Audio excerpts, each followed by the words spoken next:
projects are available. And so learning about them now and finding places to implement these tools, they're just new tools in the toolbox. You don't have to switch your core infrastructure over to them overnight, but there's a lot of areas where, and a lot of reasons to try them out.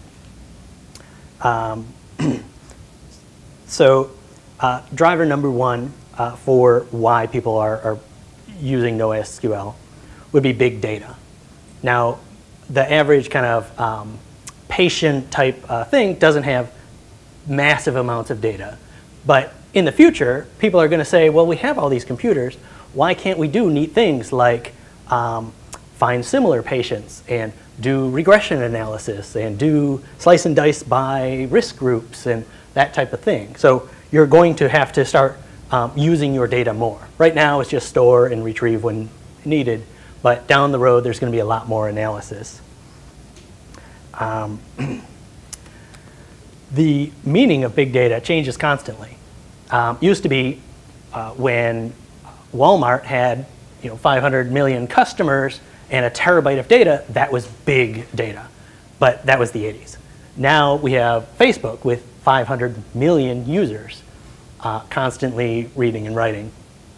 And when your data gets too big to fit on a server, or usually when your reads or writes get too big to fit on a server, that's when we start calling it big data. If you fit on one server, it's not big data. Facebook has 3.5 million updates per second that they have to deal with. And so most big websites, they encounter this problem where they can't do it. So they don't use a database. Now, you might say, well, Facebook uses MySQL and eBay uses Oracle, so they're using a database. But no, they're using many databases. Facebook has 2,000 MySQL servers. So they have to shard. That's where you partition your data for scalability. You have half your customers on one server, half your customers on the other server. And this presents some challenges.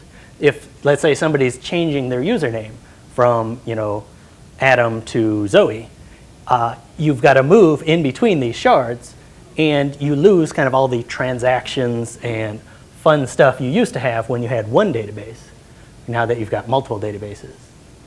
And it also presents challenges for backing up. How do you get a consistent backup across all these 2,000 servers? So you're no longer using a database. You're using this sharding layer. It's a different paradigm. You can't do joins between these different shards easily. You can't do transactions. You can't do ACID because doing something on one database doesn't mean anything to the other database.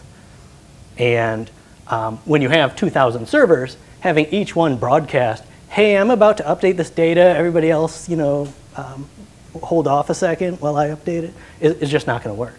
So it's a different paradigm. You're just not using a database anymore. A lot of people, when they have their data, they have one database for OLTP, online transaction processing, where you actually update and do stuff. Then you have online analytical processing, which is you load all of your data into another database so you can slice and dice and play with it and see what's going on, look at trends and things like that. And that database is usually structured differently. Well, NoSQL gives you a lot more tools to structure your data differently. And so even if you don't use it as your main database, having these alternates to load up your tools to do slice and dice can sometimes provide benefits. Driver number 2 is simplicity. That how many people have had their database, it was working, and then like a month or two later, it starts slowing down. And you're like, oh, well, we added a bunch of users to it or a bunch of data to it, and now it's slowing down. That's because the typical database is very complex. There's a lot of stuff going on. With the NoSQL databases, they're usually very simple. And some of them are literally impossible to have this type of thing happen. That if it's fast now, it'll always be fast. So they try to be simple so that they can have very, very predictable performance. And a lot of them, if your performance starts going down, you just spin up another server and your performance will go back up in a very predictable manner. You know, it's not like the two servers will give you 150%, the two servers will give you 200% of your performance. NoSQL databases tend to have fewer moving parts. In a typical database, they literally fight the operating system caches and things. When they're loading data from disk into memory, they want to manage that themselves. They have different formats for on disk versus in memory versus on the network. All that is extra code. And all of these layers of query processing and things are extra code that you're going through. It impacts performance. It impacts the complexity. You know, the more code you have, the more likely you are to have bugs. So one of the downsides of NoSQL is with great power comes great responsibility. So some of these databases, you have to build your own indexes on things. They don't get, you can't just push a button and create an index. You've got to build that into your application. And that can be kind of complicated. On the other hand, it allows you to fine-tune things exactly the way you want them. So it's a trade-off. Not all of them are that un-user-friendly. Some of them are vaguely like regular databases that you can just push a button and say, I want index on this and this. So then the next thing is normalization. In databases, relational databases, we're taught you have to normalize your data. And the question is, well, why do we have to normalize that data? Why does, when the patient enters one form worth of data, why does that get translated into 20 different tables? What if we made things simpler? So SQL databases are made for normalized data. It's optimized for that. It's assumed that you're doing that, whereas NoSQL databases are just the opposite. They're assumed that you're going to use denormalized data. So the trade-off, it's always a trade-off. One trade-off is that joins are disk seeks, and disk seeks are the slowest thing you can possibly do on a computer. So avoiding joins will speed up your application. Another things are kind of the simplicity and the natural data unit is usually like, let's say, a form that somebody fills out. What if instead of breaking up that data into 20 different tables, you just stored all of that form data together?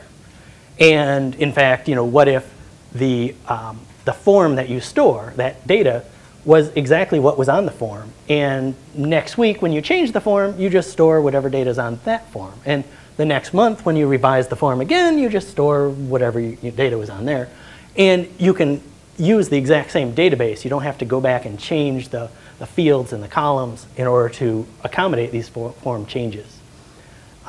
Yeah, it's responsibility that now you have to worry about this backwards compatibility, but that's your application worrying about it, not the database.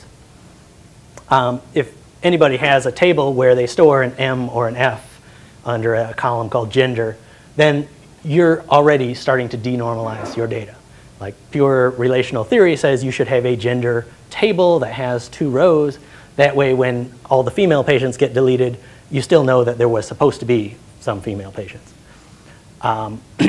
So the trade-off is when you're denormalized, SQL is harder, and when you're normalized, NoSQL is harder. And so you kind of have to adjust your thinking a lot in order to use NoSQL databases. Driver number 4 is SOA, service-oriented architecture. This is, the alternative is the old way to do things, where you use your database as an application integration mechanism. That means that all of your data is accessed through your database by multiple applications.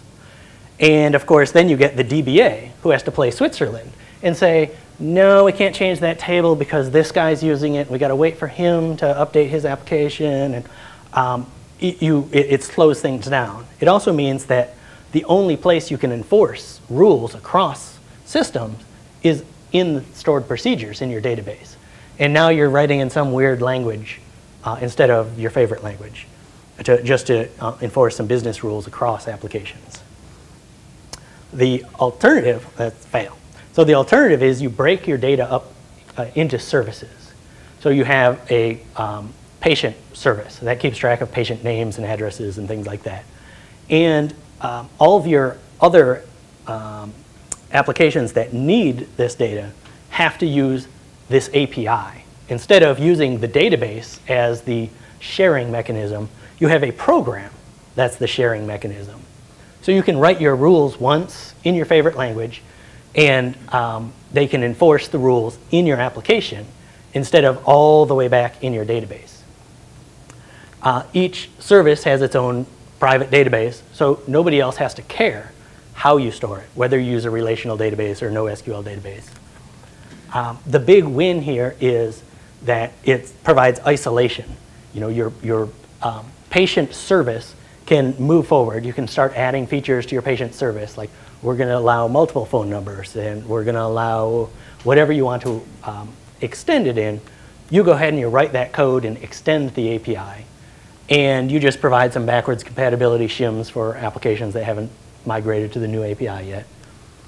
And it allows you to control the code that accesses the data instead of only the database being the integration mechanism. One example is Amazon. When you go to their web pages, it has a whole bunch of services it uses, like, oh, find the customer name. And so it says, hello, Dan, up at the top of the screen. It says, well, get me what history of products this person has browsed. Get me the ratings for the product page he's on. Get me the number of items in the cart. And each one of these is a different server that is got their own database. And the nice thing is they can extend, add services to one of them and scale each one individually. Like maybe your customer name is cached, so you don't need to scale it very high, whereas your browse history has to be hit every single page. And so now you need extra servers to take care of that. And each one of these groups is, or servers, is maintained by a different group. So the people who write the code own that service, and they get to use whatever tools they want to write the application and whatever database they want, where they think they can provide the best reliability and best speed and that type of thing. The typical page will have 150 different services. And that sounds really, really slow until you realize you can actually call them in parallel when you're assembling this web page. So you get the web page in the time of the slowest service. So if your product history takes 5 milliseconds, then you can get the whole page in 5 milliseconds if all the other ones are faster. Driver number 5 is disk is the new tape. So everybody thinks of disks as random access, but they're not. One disk seek is actually about 100 disk reads worth of information. So if you treat a disk like tape, you get 100 times performance, basically. And so that requires some restructuring of how you're using your data, how you're reading your data. And as I said before, joins are disk seeks, so that's bad. If you can eliminate the joins, then you can speed up things.